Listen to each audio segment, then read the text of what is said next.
গল্প পাঠকে আপনাদের সকলকে স্বাগত জানাই। আমাদের আজকের নিবেদন ইলমা বেহরোজের লেখা গল্প আমি পদ্মজা।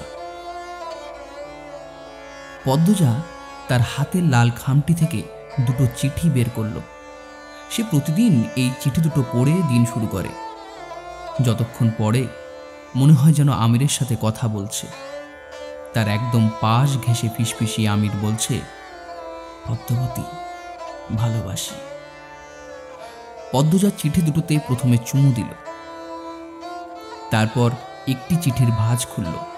শুরুতে কোনো সম্বোধন নেই, অদ্ভুত একখানা চিঠি। পদ্মজা পড়া শুরু করল।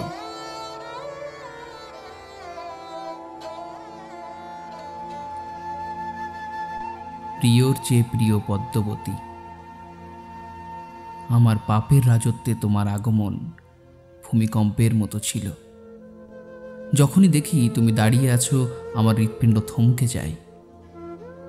চোখের সামনে 6 বছরে গড়ে তোলা ভারী দেয়াল ভেঙে চুরমার হয়ে যায়। আমার চোখের মণি পদ্মজা, তোমার ওই দু চোখের অবিশ্বাস্য চাহনি আমাকে ছিন্ন ভিন্ন করে ফেলে। আমার কথা হারিয়ে যায়, আমি স্তব্ধ হয়ে যাই। খারাপের মাঝেও ভালো থাকার মন্ত্র ছিল তোমার দৃষ্টি। সেই দৃষ্টিতে যখন ঘৃণা দেখতে পাই, আমার বুক পুড়ে যায়, আমার মস্তিষ্ক ফেটে যায়। তোমার আহত মুখশ্রী দেখে আমার শরীরের চামড়া ঝলসে যায়। তোমার চোখের জল দেখে সমুদ্র আছড়ে পড়ে মাথার উপর। আমার মিথ্যাচার, আমার প্রতারণা তোমাকে কষ্টের ভুবনে ছুঁড়ে ফেলে। বিষাদের ছায়া ঢেকে যায় তোমার চোখ। সেই বিষাদটুকু মুছে দেওয়ার অধিকার আমি হারিয়ে ফেলি। যদি পারতাম, আকাশের মেঘ হয়ে তোমার কাজল কালো আঁকি ছুঁয়ে সবটুকু বিষাদ ধুয়ে মুছে আমি সাফ করে দিতাম। তুমি একটু দূরে সরলেই যে আমি মনে মনে পুরো পৃথিবী ভস্ম করে দেওয়ার ইচ্ছে বসি। সেই আমি পরিষ্কার দেখতে পেলাম, তোমার আমার পথ চলা এখানেই শেষ। আমি শান্ত পাথরের মতো স্থির হয়ে যাই, গন্তব্য হারিয়ে ফেলি। এই ভুবনে তুমিই আমার শেষ আশ্রয়স্থল ছিলে। আমার সাথে যখন যোজন যোজন দূরত্ব, তোমার ঘৃণা ভরা চাহনি আমার চোখের পলকে পুড়িয়ে দেয়। তোমার আমার বিচ্ছেদ আমাকে আঙুল তুলে দেখিয়ে দেয়, প্রেমানলে জ্বলতে জ্বলতে আমি অনেক আগেই নিঃশেষ হয়ে গেছি। সোনালি রোদ্দুরের মতো সুন্দর পদ্মাবতী, আমি তোমাকে আঘাত করে নিজে মরে গিয়েছি। যে হাতে আঘাত করেছি সেই হাত পুড়ে যাক, পোকামাকড় খাক। তোমাকে ব্যথা দিয়ে আমি ভালো নেই। ছুরির আঘাতও আমার মনের ব্যথার চেয়ে বেশি হতে পারছে না। যদি পারতাম, হয় তোমাকে ভালোবাসতাম, নয় শুধু হাওলাদার বংশে জন্ম নিতাম। দুটো একসাথে গ্রহণ করতাম না। দুই সত্তা মস্তিষ্কের দ্বন্দ্বে আমাকে পুড়িয়ে দিচ্ছে। আমি নিষ্ঠুর, তুমি মায়াবতী। আমি ধ্বংস, তুমি সৃষ্টি। আমি পাপ, তুমি পবিত্র। এত অমিলে কেন হলো মিলন? কেন কালো অন্তরে ছড়িয়েছিল ফুলের সুবাস? আমাকে ধ্বংস করার কি অন্য কোনো অস্ত্র ছিল না? এমন কঠিন কষ্ট কেন দেয়া হচ্ছে আমাকে? তোমার ব্যথায় আমি দগ্ধ হচ্ছি। তোমার কান্না, তোমার আর্তনাদ আমার মস্তিষ্কের প্রতিটি নিউরনকে কাঁপিয়ে তোলে। মনে হয় মনের ভেতর পোকারা কিলবিল করছে। বিচ্ছেদের বিষাক্ত ছোবলে নীল হয়ে যাচ্ছি আমি। আমাকে বাঁচাও। শূন্য আকাশে গাংচিল যেমন একা, আমিও তেমন একা। প্রতিটি মুহূর্ত আমাকে অনুশোচনায় দগ্ধ করে। একাকী নীরবে সহ্য করি। এটাই তো আমার প্রাপ্য। মেয়েগুলোকে বাঁচাতে চেয়েও বাঁচাতে পারিনি। বুকের ওপর পাথর চেপে পাঠিয়ে দিয়েছি বহু দূরে।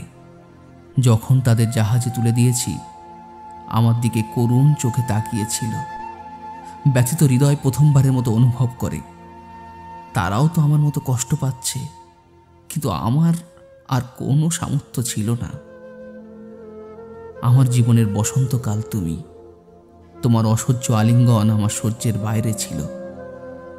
তোমার আর্তনাদ করে পালিয়ে যাওয়ার অনুরোধ করা আমার নিঃশ্বাস বন্ধ করে দেয়।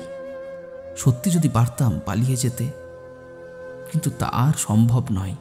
আমার আকাশ সমান পাপ আমার পিছু ছাড়বে না। আজীবন দৌড়াতে হবে, এক দণ্ডও শান্তি মিলবে না। মেঘলা বরণ অঙ্গের সম্রাজ্ঞী, তোমার ভালোবাসার সাম্রাজ্যে কাটিয়ে দিতে চেয়েছিলাম শত জনম। তোমার চোখের খাদে পড়ে থাকতে চেয়েছিলাম আজীবন। না, তাও হলো না। সময় এসেছে আমার বিদায়ের। আমাদের পথ চলা এতটুকুই। আমি ছিলাম দুর্গের মতো কঠিন, সেই দুর্গ তুমি ভেঙে গুড়িয়ে দিয়েছ। ভালোবাসা আমার হাঁটু ভেঙে দিয়েছে, আমার আর উঠে দাঁড়ানোর সুযোগ নেই। শেষবারের মতো তোমাকে ছুঁয়ে যেতে চাই। আমার প্রেম তুমি, আমার ভালোবাসা তুমি। আমার জীবনে আসা প্রতিটি নারী আমাকে নয়, আমার হারাম টাকার প্রতি আকৃষ্ট হয়েছে। তাদের আমি কিনে নিয়েছি। শারমিন আর মেহুল দুজনকে দুটি বাড়ি উপহার দিয়ে তারপর আমাকে বিয়ে করতে চেয়েছে। তাও আমি অপরাধী। আমি তাদের ঠকিয়েছি, প্রতারণা করেছি, খুন করেছি। আমি অনুতপ্ত। বড্ড আক্ষেপ থেকে গেল। ওপারেও আমি তোমাকে পাবো না। আমার মতো ঘৃণিত ব্যক্তি তোমার পাশে দাঁড়াতে পারবে না। আমার জায়গা হবে জাহান্নামের কোনো এক দুর্গন্ধময় জগতে। তোমাকে দেখার তৃষ্ণা, তোমাকে ছোঁয়ার আকাঙ্ক্ষা আমার মিটল না। হয়তো সহস্র বছরেও মিটবে না। আমার হৃদয়ের রঙিন বাগানের রঙিন প্রজাপতি, সাদা শাড়িকে তোমার সঙ্গী করে দেওয়ার সিদ্ধান্ত নেওয়ার জন্য আমি দুঃখিত। তুমি মুক্ত হবে, পাখির মতো উড়বে, শুধু আমি থাকব না পাশে। এটাই আফসোস। চিঠির শেষ প্রহরে এসে আমার হাত কাঁপছে, চিৎকার করে কাঁদতে ইচ্ছে করছে। এই পৃথিবীতে আমি আর একটু থাকতে চাই পদ্মজা। এই পৃথিবীর সবুজ বুকে তোমাকে নিয়ে প্রতিটি ভোর হাঁটতে চাই। আমাদের ভালোবাসার জ্যোৎস্না রাতগুলো আর একটু দীর্ঘ হলে কি এমন হতো? আমাদের প্রেমের পরিণতি এত নিষ্ঠুর কেন হলো? তোমার ওই ঘোলা চোখের মায়াজাল ছেড়ে চলে যেতে ভীষণ কষ্ট হচ্ছে, কিন্তু যেতে হবেই। আর থাকা যাবে না। সময় পেরিয়ে যাচ্ছে। তোমার কোনো ক্ষতি হওয়ার আগে আমাকে সব কীর্তি নিয়ে এই পৃথিবী ছাড়তে হবে। আমার আধার জীবনের জোনাকি, সৃষ্টিকর্তাকে বলো আমাকে যেন আর একটা সুযোগ দেওয়া হয়। এই পৃথিবীতে আবার যেন পাঠানো হয়। পৃথিবীর বুকে তো জায়গা সম্পদের অভাব নেই, আর একটা জীবন কি পেতে পারি না? তখন আমি কঠিন পরীক্ষা দেব। তোমাকে পেতে আগুনের উপর দিয়ে হাঁটব, ভাঙা কাচের ধারে পা ছিন্ন ভিন্ন করে হলেও তোমাকে জিতে নেব। থাকবে না কোনো অন্ধকার জগতের হাতছানি। তৈরি হবে তোমার আমার প্রেমের উপাখ্যান। আমাদের ভালোবাসা দেখে জ্যোৎস্না ও তারকাবাজি ঝলমলিয়ে উঠবে। আমাদের আবার দেখা হবে, কোনো না কোনোভাবে আবার দেখা হবে। দেখা হতেই হবে।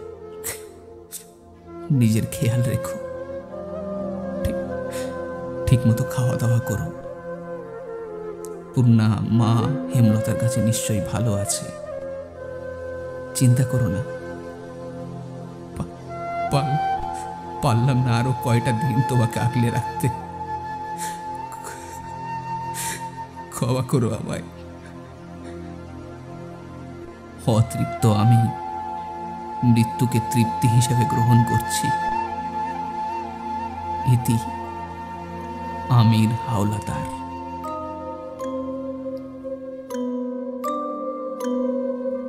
এতক্ষণ আপনারা শুনছিলেন ইলমা বেহরোজের লেখা আমি পদ্মজা গল্পের আমিরের শেষ চিঠি। গল্পটি ভালো লাগলে ভিডিওটি লাইক করে চ্যানেলটি সাবস্ক্রাইব করে আমাদের সঙ্গে যুক্ত থাকবেন। সবাই খুব ভালো থাকবেন। ধন্যবাদ।